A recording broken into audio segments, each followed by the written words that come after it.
Hi, this is Oddysee, and today I'm showing you Candle by Teku Studios. So this is a game that was previously financed on Kickstarter for about $50,000, I think, and got successfully funded and released.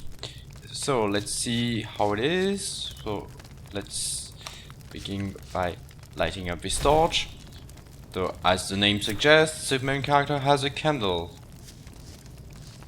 It really looks like Machinarium, doesn't it? From the hand-painted graphics, it's watercolor art, really nice. And it's kind of like adventure puzzle, but also with some platforming. Okay, let's talk to that guy. Oh no! That poor man told Teku what happened. The tribe of the Wakcha had attacked the village and captured prisoners. Those are the bad guys. One of them was... And they stole our shaman. He had to do something. And here it is, the start of the adventure. You might have recognized that voice. It was Terry Wilton, which is also the narrator in the game's Trine. He really has a magic voice, and he also adds his magic to this game. So there is no action in this game. You cannot fight, but you can use stealth. Let's turn off the candle, yes, and push him. The game is a bit violent in a way, I would say. I know, I need to light my candle on again. Here. And then use a special power, which is to light up even more. Can uncover some secrets sometimes, or special effects with some creatures and so on. Let's go have an adventure. Do one save? No, not necessary. So yeah, so I mentioned Machinarium before. Going into the forest. Oh, first let's have this cutscene. His voice is so nice. His village, once full of life, was now an immense flame that reared up against the darkness of the night sky. But we're not getting any younger, and the cutscenes are a bit slow, I would say. Alright, let's start. Wake up, Teku. Come on. Okay, you might draw a parallel to another game that starts the same way, in a pond or something, and then you have to go up. Then you can go to the right. Well, in that other game, you might have a few worms thingy in there, and then you meet a monster, and if you keep going right, you're dead. Yeah, that other game is Another World. So this game is heavily inspired by Another World, and because the gameplay is not like in Machinarium, while a lot of the what you do kind of is, but not the gameplay itself. Here I'm controlling everything with a keyboard. I'm grabbing ledges just like in Another World, or maybe Prince of Persia, Flashback, these old games, old adventure games. Let's find an item. A jar. So here is my inventory. So you have a mix between a few inspirations. Go on, please. Yes, thank you. But I have a big problem with the controls. So let me explain. I have to use the arrow keys to move because the game doesn't let you rebind your keys. So I'm moving here with arrow keys. Okay, sure. But then, okay, space to jump. It's okay. Then S key to interact. S key, why not use like something else closer to the arrow keys? Because here the problem is I have S on my left hand and D for the candle on my left hand, and on my right hand I have the arrows, but I could have everything on my left hand, just like in all the first person shooters, in all the other platformers and so on. I could have just had everything on my left hand on WSD and maybe interact with space if I could jump with W, like a bit like this one, this jump as well, and shift for running, fine.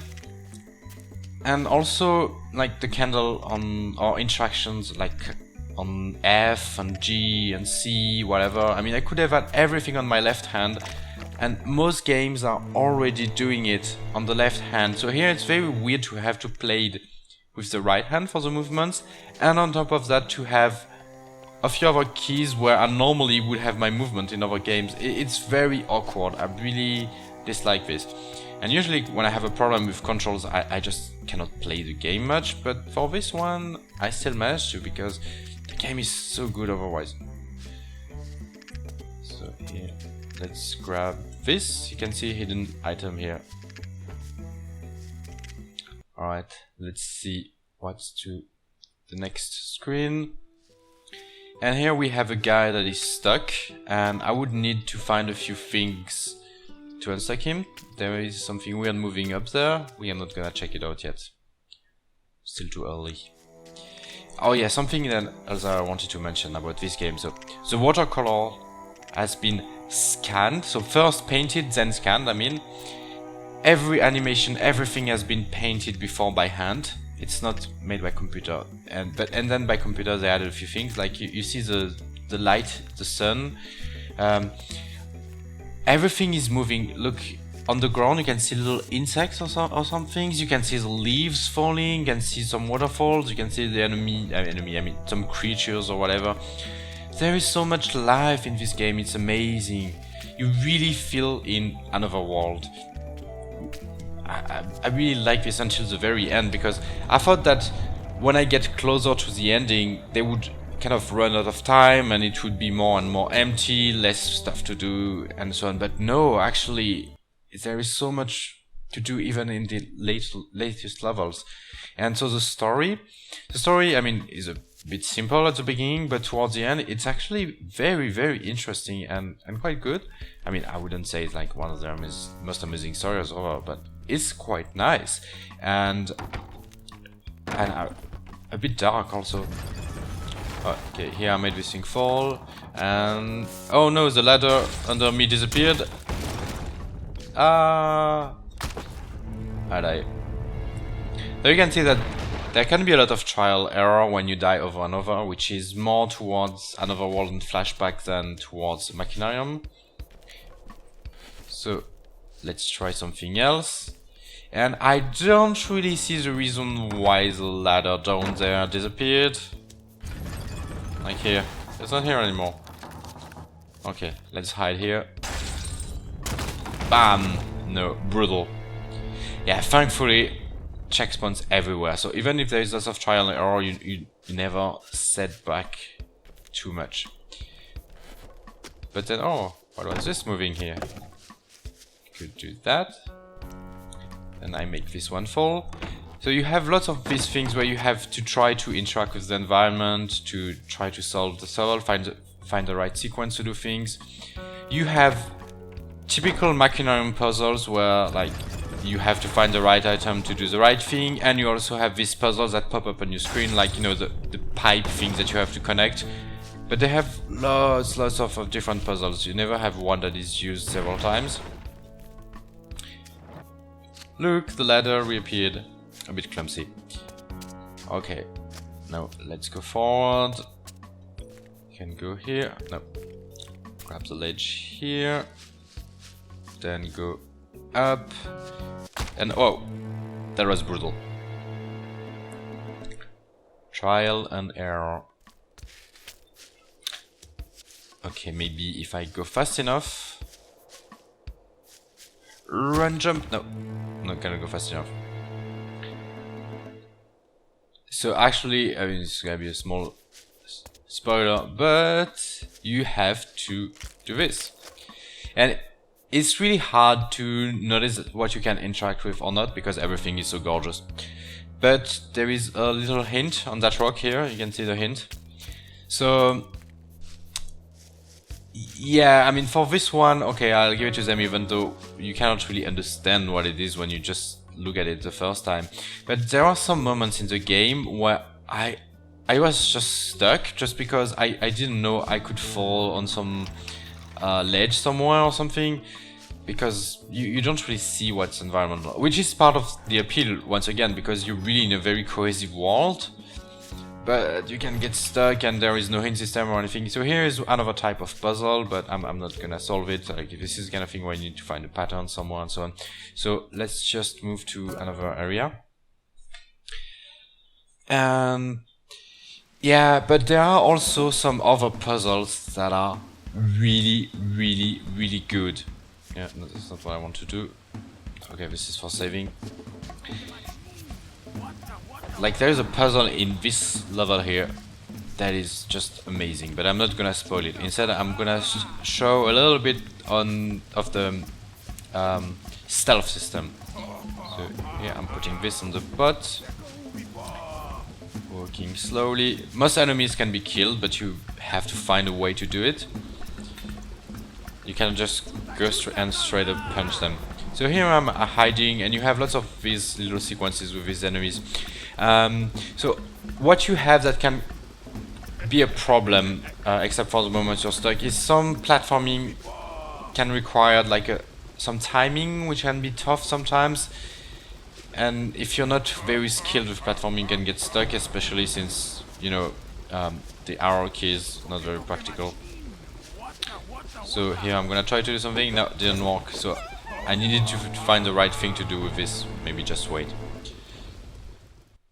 Anyway, let's get out of this and explore a bit our environment. Here you go.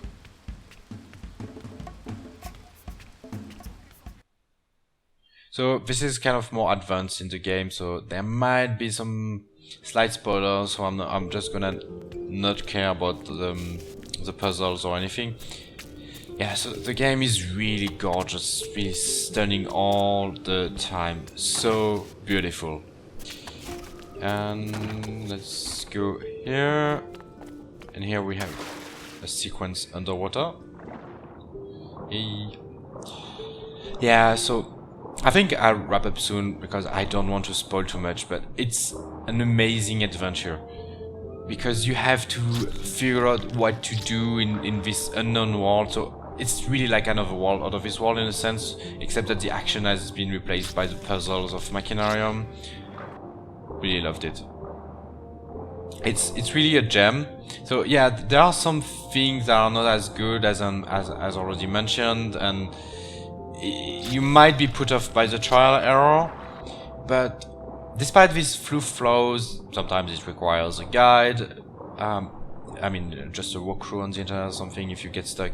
But it was amazing, from the graphics to trying to figure out what things do, all this character, all the movement everywhere. Like, really being in an unknown universe was so cool. Whoops. Brutal. So yeah, I guess I'm pretty much done. It's a good game. I recommend it if you like adventures, because this is a good adventure, and if you're not put off by a little bit of puzzling and a little bit of platforming. I hope you enjoyed this video. Bye bye.